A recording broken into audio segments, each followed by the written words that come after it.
tahun 92 adalah saya seorang kusir andong ya. Saya narik anak-anak di komplek, di situ kebetulan ada tempat pembuangan sampah, ada ODGJ, orang dengan gangguan jiwa yang sudah berbulan-bulan, bahkan mungkin situ tahunan, yang rambutnya sangat gimbal.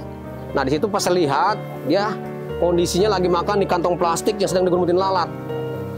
Akhirnya saya semalam kepikiran, besok sore jam 5 saya bawa pulang dah tuh. Awalnya itu tahun 92. Nah singkat kata, saya rawat selama 3 bulan. Mereka ini bisa ngasih nama, alamat. Akhirnya dia sehat. Saya kasih ongkos dia pulang sendiri ke Karawang. Setelah 3 hari dia datang tuh sama bapak dan ibunya ke tempat saya. Nah jarak 10 meter yang saya ambil itu namanya ODGJ, itu namanya si Rudi. Si Rudi ini nunjuk saya, kira dapat 10 meter dia datang ke sini. Bu, bapak ini bu yang rawat saya selama 3 bulan. Nah akhirnya ibunya tiba-tiba menyium kaki saya angkat. Nah ibunya akhirnya beberapa detik baru ngomong bicara. Pak, ini anak saya udah saya sedekahkan, udah saya tahlilkan, saya anggap meninggal. Saya bilang, berapa lama bu pergi dari rumahnya? Kurang lebih pak, hampir 5 tahun. Nah di situ saya artinya bisa bermanfaat untuk orang lain, itu konsekuensinya. Awalnya dulu. Sebetulnya saya dulu punya profesi itu ya, kusir delman. Nah akan tetapi setelah saya melihat orang seperti tadi itu, nah jadi kita merasa punya rasa kemanusiaan.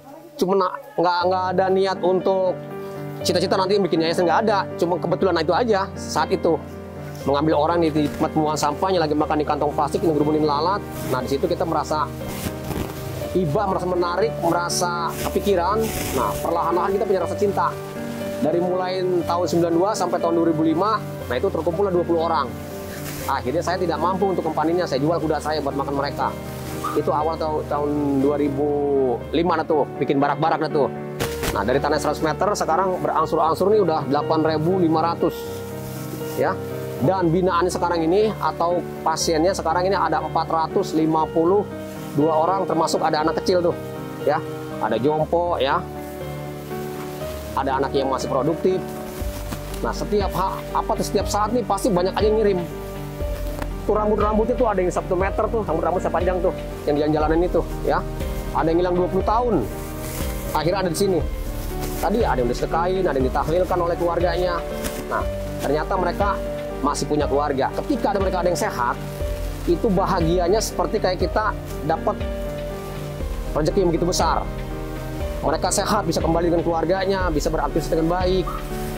Disitulah membuat kita punya rasa kepuasan hidup ya gitu ya. Gitu. Bahwasanya orang yang sudah terbuang-buang, yang sudah dikucilkan, nah mereka bisa kembali sehat.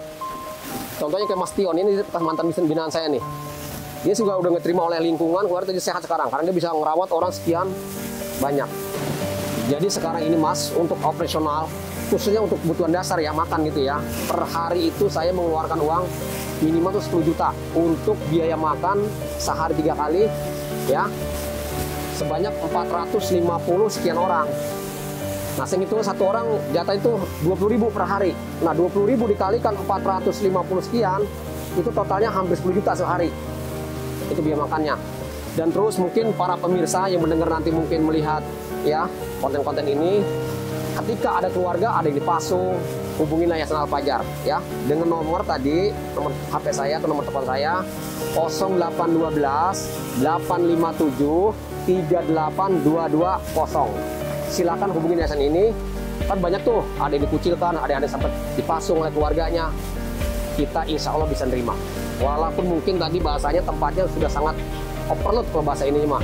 Tapi kita secara manusiawi, mereka ini butuh pelayanan yang baik, khususnya pelayanan jiwa. Dari pemerintah, dia kalau kirim pasien tuh hampir tiap bulan. Yang dari jalanan, orang yang tidak mampu ya. Tapi kita dapat bantuan itu 1 tahun cuma hanya untuk 3 bulan. Jatahnya 3 bulan, mau habis sebulan, mau 2 bulan, tetap hitungannya 3 bulan. Nanti tahun akan datang, dapat lagi tuh untuk 3 bulan juga. Setelah itu tidak, paling mungkin kita dapat kalau pas hari-hari besar gitu ya, istilahnya stimulan lah gitu ya. Nah tapi kalau anggaran rutin itu kita cuma hanya untuk 3 bulan, biaya kebutuhan dasar. Setelah itu kita dapat bantuan dari orang-orang baik. Orang baik seperti tadi nih, ada donatur-donatur nih. Contohnya kayak SGR, dia setiap tahun kita dipedulikan. Bahkan yang paling besar termasuk ya kita ini bisa mencukupi beberapa dengan depan itu dari SGR bantuannya. Nah yang pulang dan yang datang memang lebih baik yang datang ya. Itu saya data rata-rata 1 bulan itu pulang ada 5, ada 10. Tapi datang itu di atas 20, ada yang 30, di sini saya data. Per bulan tuh ada 25, ada 30. Nah kemarin pas COVID itu agak menurun. Nah setelah COVID sudah mulai dibuka, naik lagi ya. Jadi per bulan itu rata-rata hampir 20 atau 30. Kiriman dari masyarakat, dari sosial, dari polisi, semua ada di sini. Waduh, suka dukanya memang kalau kita rasakan ya, secara pribadi saya memang lebih banyak dukanya dibandingkan sukanya. Akan tetapi itu tadi, ketika mereka sehat, bisa kembali dengan lingkungan, bisa bermanfaat untuk orang lain, itulah bahagianya, disinilah sukanya. Ya karena suka dan duka pasti banyakkan dukanya. Karena kita kan ada yang meninggal di sini ya, yang ngejelas keluarga di mana, terus ada yang sakit, kita bawa ke rumah sakit, itu jadi beban kita juga. Nah, tapi dengan hal tadi ya, dengan hal tadi bahwasanya mereka ini menurut saya itu membawa berkah. Barangkali kalau saya masih jadi kusir delman, saya ini nggak kenal nih dengan mas-mas nih, dengan orang-orang baik semua nih, orang-orang sukses nih. Mungkin saya paling bergaulnya ya masyarakat se-RT lah. Tapi ini sekarang saya bersyukur sampai bupati ngasih penghargaan, gubernur. Bahkan kemarin tahun 2019 saya diundang ke Banjarmasin dapat penghargaan dari Jokowi bahwa saya pahlawan kemanusiaan itu. Jadi apa namanya tuh julukan seperti itu gitu. Ya jadi disitulah. Jadi ada suka dan ada dukanya. Tapi kalau terasa cinta, dukanya pasti hilang. Terhapus dengan cinta tadi. Itu. Saya berharap para donatur, bukan khususnya orang sukses ya, orang yang punya hati mulia, yang punya merasa lebih kelebihan rezeki, bisa berdonatur baik ke Al-Fajar Besri dan kemanapun silakan ya. Nggak harus ke Al-Fajar, karena kalau selalu ke Al-Fajar artinya saya egois kan gitu. Yang jelas ini adalah saudara kita yang butuh perhatian, butuh dukungan dan butuh pelindungan. Karena biar bagaimanapun mereka juga sama derajatnya di mata Tuhan kan sama. Cuma mungkin tadi nasibnya yang berbeda. Dia kurang beruntung, kita lebih beruntung.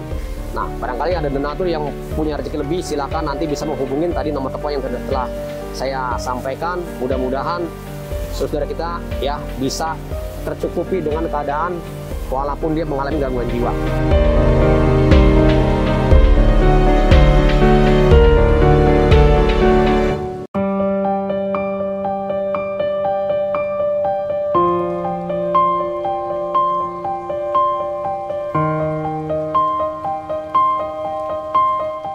Saya dari tahun lulus SMA itu semenjak tahun 2017. Saya dibawa ke sini emang awalnya nggak tahu tempat apa. Nah, setelah itu saya dibawa, dimasukin ke ruangan. Pada saat itu saya awalnya itu emang diem om, udah lupa ingatan. Di saat lupa ingatan, saya dimasukin tidak bisa apa-apa. Pada saat itu saya ketemu Pak Haji, Pak, saya minta pulang dong Pak. Ya udah kamu di sini dulu. Nah di sini dulu dalam kata ya udah berarti saya ada kesalahan sesama orang tua. Akhirnya datang orang tua ya udah dia itu siapa? Itu mama. Nah, karena di satu sisi saya dulu salah om sama mama yang udah ngambil barang, yang sudah ngambil motor segala macam. Nah, karena di satu sisi yang buat saya masuk sini itu karena kesalahan fatal om bagi saya. Akhirnya saya ya udah jalan ke depannya, saya berbakti sama orang tua, berbakti kepada yang di atas gitu. Dan satu lagi om, buat pesan-pesan almarhum mama, semoga tenang di sana. Dan makasih juga buat Pak Haji yang sudah merawat saya sampai kesembuh ini.